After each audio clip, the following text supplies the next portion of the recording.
ان کی گفتگو تمام گفتگو اس کے اوپر فوکسڈ ہے کہ اقتدار کس پہ ہے, ہو از اپ, ہو is down, who is in, who is out, کس کی حکومت بن رہی کس کی. آپ یہ غور فرمائیں کہ جو نثار اب کیا کر رہے ہیں, عوام کو جو تکلیف ہے اس کی بات ہم کر رہے ہیں. انہوں نے یہ آج پی ایم ایل این نے پارلیمنٹ میں وہ تو مشاہدہ بھی کر رہی ہے. نہیں, لیکن آپ غور فرمائیں کہ وہ دن پیٹرولیم سرچارج کا بہانہ کر کے انہوں نے حکومت سے لگ کیا. وہ دن جس میں اخبار اس بات پہ بھرے ہوئے تھے اور تمام ملک اس بات پہ ڈسکشن کر رہا ہے, پاکستان کے عوام کی تکلیف کا جو ریلیف ہے وہ پی ایم ایل این نے آج کیا. انہوں نے پارلیمنٹ میں ہم نے کوئی بات نہیں کی. کیسے کیا؟ ہم تو ڈیمانڈ کرتے ہیں. ہم ڈرون کے اوپر بھی ابھی یوم تاسیس کے اوپر ہم نے کہا کہ اس کو بند کریں, ہماری پارٹی نے. پارلیمنٹ بھی ہم کرتے ہیں.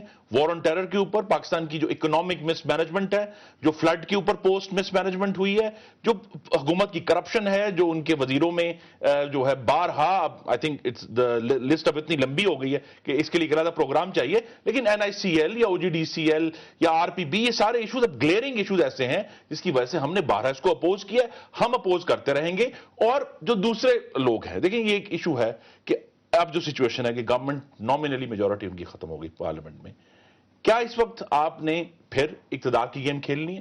اقتدار کی گیم اگر کھیلنی ہے پی ایم ایل نے, بڑا کھیل کیا ہے آپ کی؟ کھیل یہ ہے نہیں, کھیل اگر ہم یہ کھیلنا ہے تو ہمیں ہر سیاسی جماعت کا بنیادی مقصد یہ ہوتا ہے کہ اس نے پولیٹیکل پاور کو کیپچر کرنا ہوتا ہے, تبھی آپ ڈیلیور کر سکتے ہیں, تبھی آپ اپنی پالیسی امپلیمنٹ کر سکتے ہیں. ہمارا آبجیکٹو یہ ہے کہ ہم اپنی بات جس طرح ہم ملک کو بہتر طریقے سے چلانا چاہتے ہیں وہ عوام تک پہنچائیں.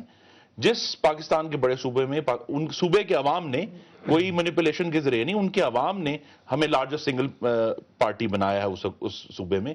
ہم وہاں ایک بہتر طریقہ کار کی گورننس کی کوشش ضرور کر رہے ہیں, اور سب سے سنجیدہ کوشش کر رہے ہیں پورے ملک میں کمپیریٹیولی ہم وہ کریں.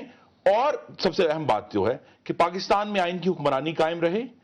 اور فائنل ورڈ یہ ہے کہ پیپلز پارٹی کسی بھی طرح ان کو دوبارہ وکٹم بننے کا موقع نہ ملے. بہت دفعہ ہو گیا اس ملک کے ساتھ کہ انہوں نے وکٹم بن کے اس ملک کے عوام کو مس گائیڈ کیا ہے.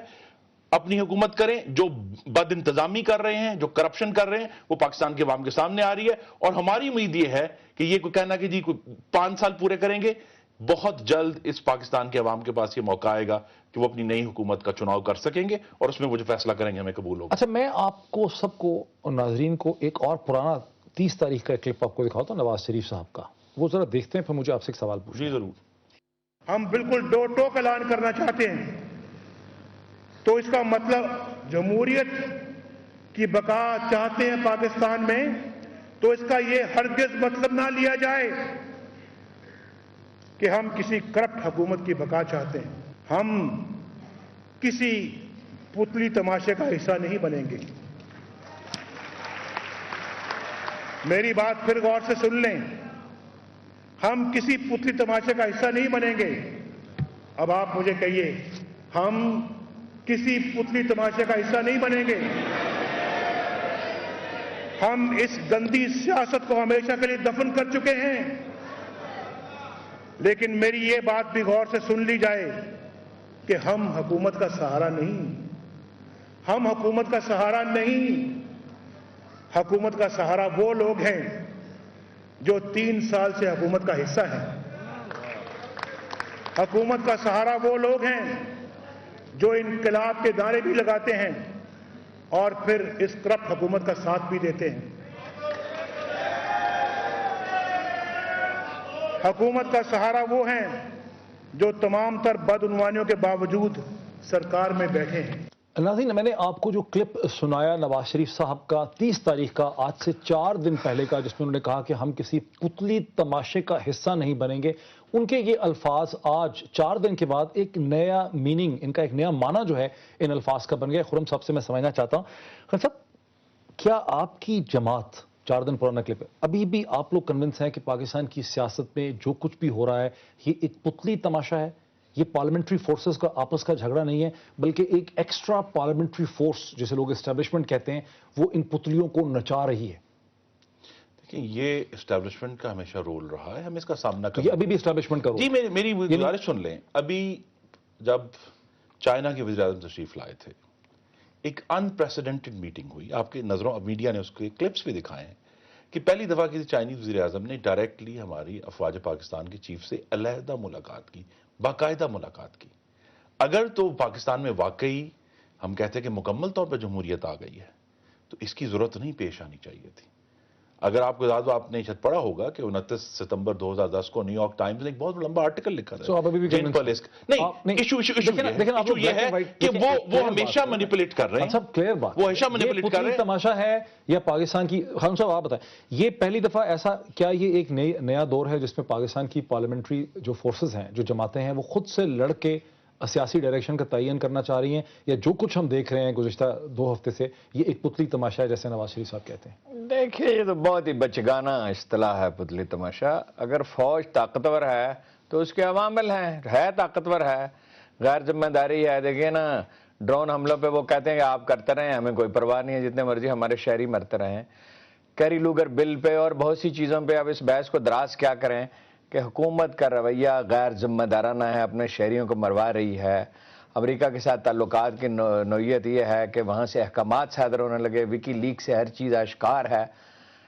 مگر یہ کہنا کہ فوج یہ کر رہی ہے اور یہ فوج کے کہنے پہ کر رہے ہیں, اگر یہ خود سیاستدان فوج کے پاس جائیں وہ دوسری بات ہے, ورنہ وہاں سے انیشیٹ تو نہیں ہو رہا. ورنہ یہ کتنا آسان ہوتا, فاٹا کے لوگ, کاف لیگ کے لوگ, کچھ نون لیگ کے بھی لوگ مل جاتے اور دوسرے لوگ مل جاتے ہیں. اگر اس کو ٹپل کرنا مقصود ہوتا ہے, ایسا تو مقصود نہیں. اگر تو نواز شریف صاحب یہ کہتے ہیں کہ فوج سیاست میں مداخلت نہ کرے تو بالکل ٹھیک کہتے ہیں, آگے جانے چاہیے معاملہ. ابھی کی صورتحال کیا ہے؟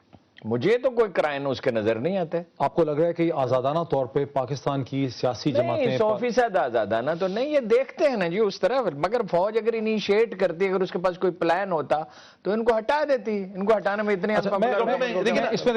ایم کے بارے میں ہم کہہ سکتے ہیں کہ ہائے اس زود پشیما کا پشیما ہونا.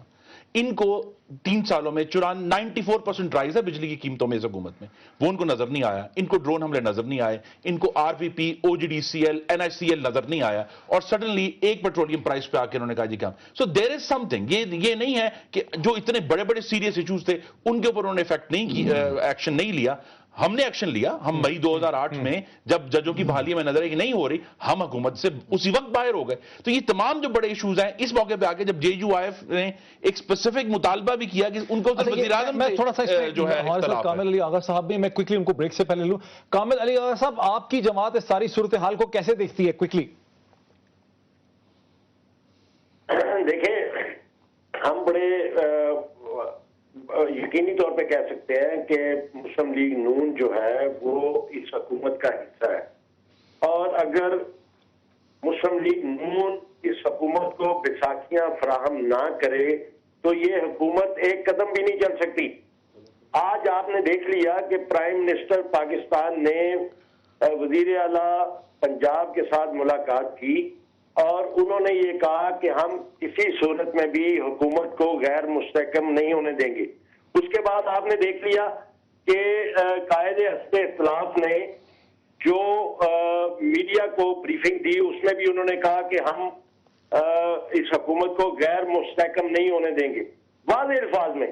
باقی باتیں چھوڑ دیں, باقی انہوں نے کیا تفصیل میں کہا وہ چھوڑے. عملی طور پہ عملی مظاہرہ یہ ہے کہ انہوں نے اسمبلی کے اندر پیٹرولیم کی قیمتوں پر احتجاج کیا, اور اس کے بعد جب ووٹنگ ہونی تھی اس وقت انہوں نے اس سے گریز کیا اور ووٹنگ نہیں ہونے دی. آپ دیکھ رہے ہیں کہ کون بیل آؤٹ کر رہا ہے اس حکومت کو, کہ بعد میں ثبوت ہے کہ مسلم لیگ نون جو ہے وہ حکومت کی الائی ہے اور پنجاب حکومت ان کی پرائرٹی ہے. پنجاب حکومت 62%. آغا جی مجھے ایک بریک لینی ہے, آغا جی مجھے ایک بریک lینی ہے. بریک کے بعد ڈسکشن کو یہیں سے شروع کرتے ہیں, اور پریزیڈنٹ آف پاکستان آصف علی زرداری صاحب کیا دیکھ رہے ہیں, کیا سوچ رہے ہیں, کیا پلان کر رہے ہیں آج کے اسٹیٹمنٹ کے بعد, اس پہ بھی ہم بات کرتے ہیں بریک کے بعد.